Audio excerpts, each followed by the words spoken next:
Hello, there mate. Welcome back. Let's dive into this car. Yeah? A car for wheelchair users. This is called the Kenguru Transporter. Kenguru's electric car has no seats, and you drive it by putting your hands on motorcycle-style handlebars. It's built for wheelchair users, who can roll right through the rear hatch of the car into the driver's area.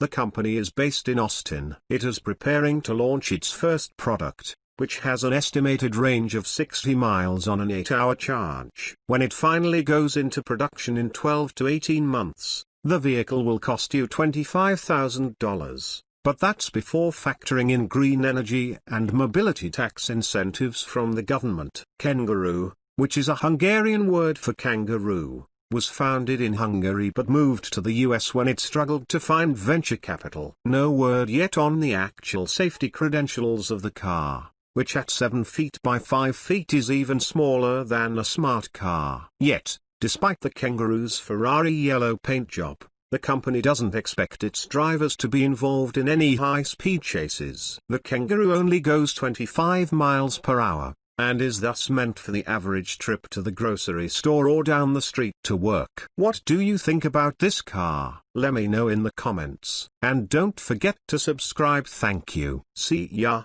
Stay safe. Shalom.